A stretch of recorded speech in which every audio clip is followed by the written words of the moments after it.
হাজির হজ কবুল হয় না।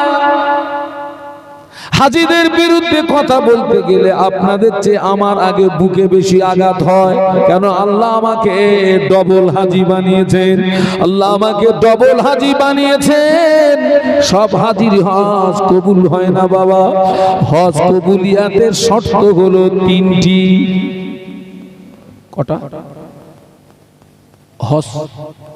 হজ কবুলিয়াতের শর্ত কটা বলেছি? কি কি বলুন তো? এই তিনটে শর্ত কি কি?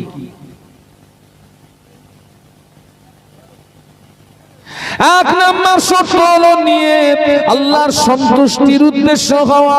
দুই নাম্বার শর্ত হলো টাকা হালাল হওয়া। তিন নাম্বার শর্ত হলো কারোর হক ফাঁকি না মারা।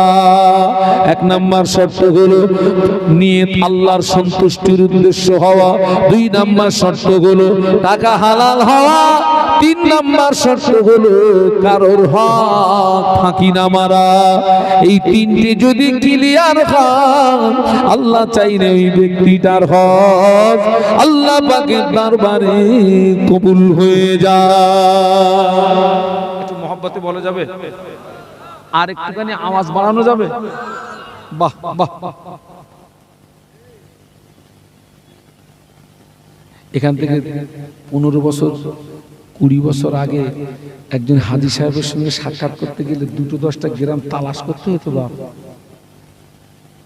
আর এখন তো ঘরে ঘরে 4-5টা। তবে সব হাজী খারাপ না, তবে খারাপ হাজীর সংখ্যাটা বর্তমানে নিচে। যদি কেউ আবার হাজী টাজি থাকে যেন আপনি গায়ে টেনে নেন না। আমি আগেই বলেছি হাজীদের বিরুদ্ধে কথা বলতে গেলে আমার বুকে আগে বেশি আঘাত হয়। কারণ আল্লাহ আমাকে কি হাজী বানিয়েছে? ডবল হাজী।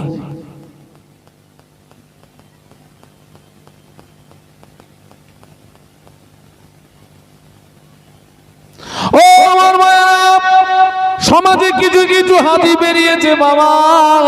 বুনের খারাজ মেরেছে 10 লাখ, হজে খরচ 5 লাখ। ওর নিয়ত করেছে বুনের ফারাজ মেরেছি 5 লাখ, 10 লাখ, হজে খরচ 5 লাখ। 5 লাখ টাকা দিয়ে হজ করে আসি, হজ হবে, গুনাহ মাফ হবে। 10 লাখ 5 লাখ লাভ হবে, গুনাহ মাফ হবে কি করে? কাবা শরীফের কোণে 4 কোণ বিশিষ্ট কাবা শরীফ, ওই কাবা শরীফের একটা কোণে একটা পাথর লাগানো আছে। ওই পাথরটির নাম হলো হাজরে আসওয়াদ। ওই পাথরে একবার চুমা দিলে জীবনের গুনাহ মাফ হয়ে যায়। একটু জোরে বলুন, আর একটু জোরে বলুন। ও চিন্তা করতেছে বুনির ফারাজ মেরেছি, এই পাপের বোঝা নামাবো কি করে? তোর থেকে 5 লাখ ব্যয় করি, হজও হবে, গুনাহ মাফ হবে, আবার লাভ কত হবে? গুনাহ মাফ হচ্ছে কি করে? না, ওই যে পাথরে চুমু দেবে, পাথরে চুমু দিলে কি হয়? ও পাথরে চুমা দিলে গুনাহ মাফ হয় ঠিকই, তবে সব গুনাহ মাফ হয় না। তুমি নামাজ কাজা করেছো, আল্লাহ চাইলে নামাজ কাজা করেছো, রোজা কাজা করেছো, মিথ্যা কথা বলেছো, ওই হাজরে আসওয়াদ পাথরে চুমা দিলে নামাজ কাজা করার গুনাহ মাফ হতে পারে, রোজা কাজা করার গুনাহ মাফ হতে পারে, মিথ্যা কথা বলার গুনাহ মাফ হতে পারে, ঝাড়া পাটির গুনাহ মাফ হয় না।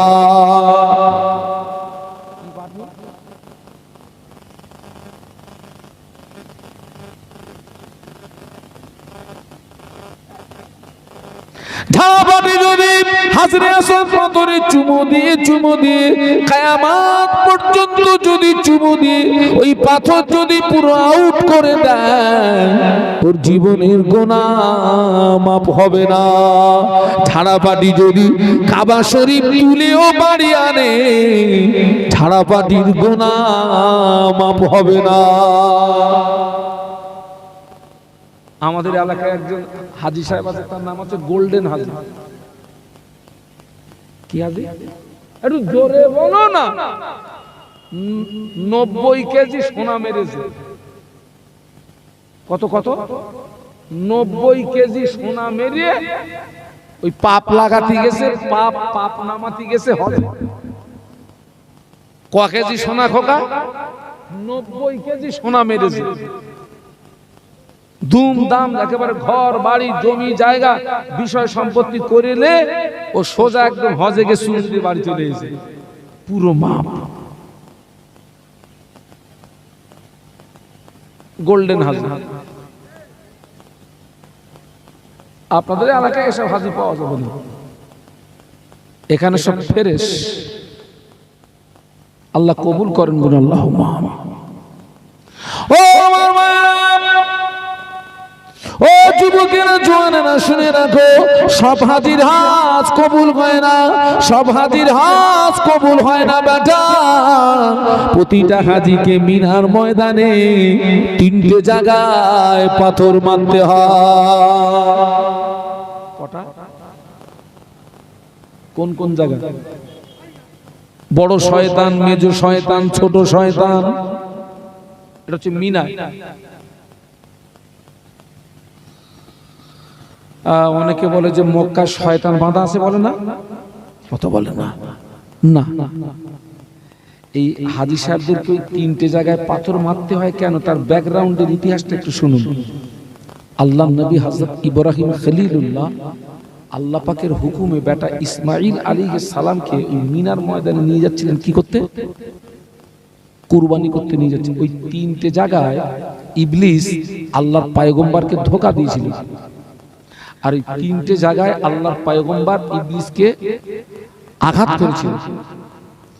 সেই আল্লাহর পয়গম্বরের স্মৃতি রক্ষার্থে হাজীদেরকে ওই 3টে জায়গায় পাথর মারতে হয়। মূলত হাজী পাথর মারবে এই নিয়াতে যে এই পাথরের আঘাতে যেন আমার নফসের শয়তানি ধ্বংস হয়। সুবহানাল্লাহ বলো বাবা। এক একটা প্লেয়ারের গোড়ায় মোট 21টা করে পাথর মারতে হয়। কটা? তাহলে 3 21 কত? 63। আল্লাহর সেখানে গিয়ে দেখি অনেকে পাথর মারা বাদ দিয়ে জুতো খুলে চালাচ্ছে। ও মনে করতে শয়তান পাথরে শয়তানের মেরি বাড়ি যাবো, জুতো খুলে ধুমধাম চালাচ্ছে। কত জুতো পড়ে রয়েছে, শয়তান মেরি বাড়ি যাবো।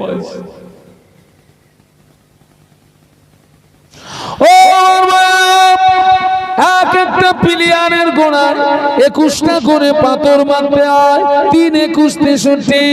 এই হজের পিরিয়ডে হাজীদের মারা পাথর ওখান থেকে তুলে নিয়ে যাওয়ার অনুমতি নাই, ওখান থেকে সরিয়ে নিয়ে যাওয়ার অনুমতি নাই। কিন্তু লক্ষ লক্ষ হাজী পাথর মারে, পাথর যদি সরানো না হয় ওখানে তো পাথরের পাহাড় হয়ে যাওয়ার কথা, ওখানে তো পাথরের টিলা হয়ে যাওয়ার কথা। আল্লাহ আমাকে 2 বার না 3 বার নিয়ে গেছেন, আমি ঘুরে ঘুরে দেখেছি ওখানে পাথরের পাহাড় নাই, ওখানে পাথরের টিলা নাই। মনে প্রশ্ন জাগলো, আল্লাহ এত পাথর গেল কোথায়? ওখানে পাথরের পাহাড় নাই, ওখানে পাথরের টিলা নাই। আমার মনে প্রশ্ন জাগলো, আল্লাহ এত পাথর গেল কোথায়? কিতাব খুলে দেখি, কিতাবে লেখা আছে যে ব্যক্তির হজ আল্লাহ পাকের দরবারে কবুল হয়ে যায়, যার হজ আল্লাহ পাকের দরবারে মকবুল হয়ে যায়, যে হাজির হজ আল্লাহ পাকের দরবারে পছন্দনীয় হয়ে যায়, ওই হাজির মারা পাথর আল্লাহর ফেরেশতারা নিয়ে চলে যায়। যে হাজির হজ কবুল হয় না ওই হাজির পাথর ওখানে পড়ে থাকে। হজের পিরিয়ডে গিয়ে দেখি হাজার হাজার পাথর পড়ে রয়েছে। বাবা আমার তখন মনে পড়েছে এই পাথরগুলো সব ঝাড়া পাটির পাথর।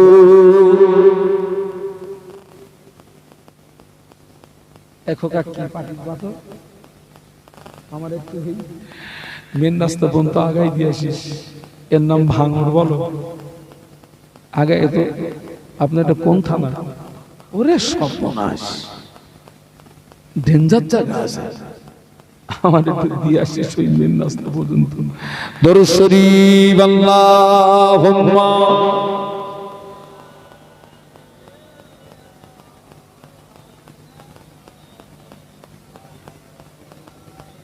আপনারা চাঙ্গা হলে আমি চাঙ্গা হব ইনশাআল্লাহ। এই দেখেন আমার এই পিঠ যন্ত্রণা করতেছে বাপ, ওই সেই খোকা, ওই সেই ঘাড়ে কি হয়, ঘাড়ে ওরে স্পন্ডলাইস না কি না, হ্যাঁ বলে কি হয়, ঘাড় যন্ত্রণা করে, পিঠ যন্ত্রণা করে, হাত যন্ত্রণা। খোকা আল্লাহ আমার ওই রোগটাও দিয়েছে, আমি এর জন্য কিন্তু নাখোশ না। আমি এখন এই যে ওয়াজ করতেছি খোকা, আমার ওখানে কিয়ামতের মতন যন্ত্রণা হচ্ছে। জোরে জোরে দরুদ আল্লাহুম্মা সাল্লি আলা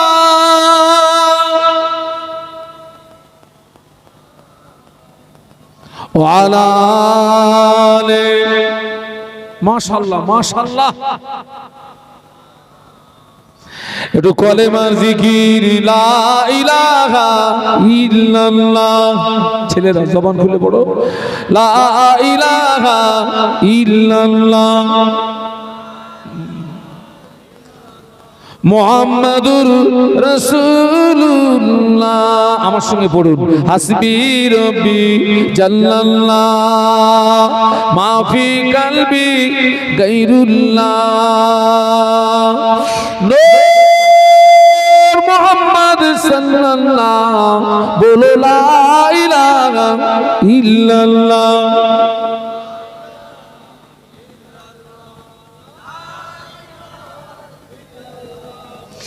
মুহাম্মাদুর রাসূলুল্লাহ, আল্লাহুম্মা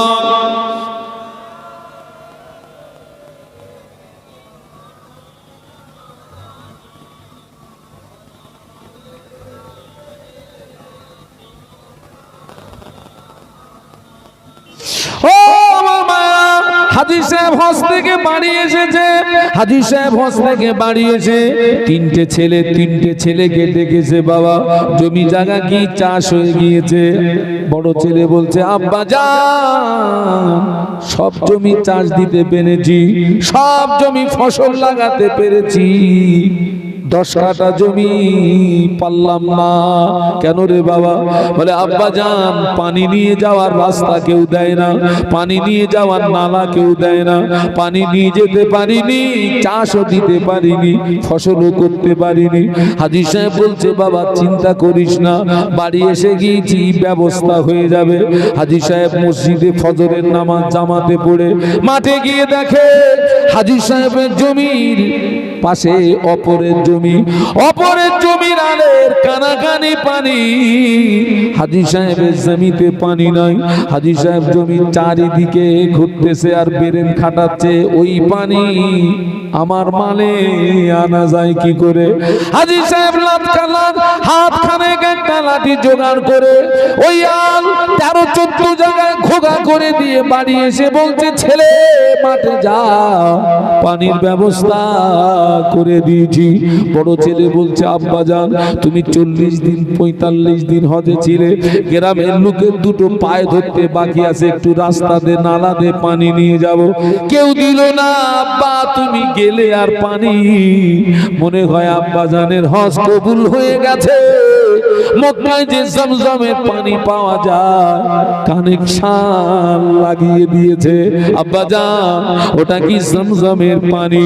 হাজী সাহেব বলে, না রে বেটা, ওটা জমজমের পানি না, পরের জমির আল খোগা করে দিয়েছি, পরের পানি আমার জমিতে।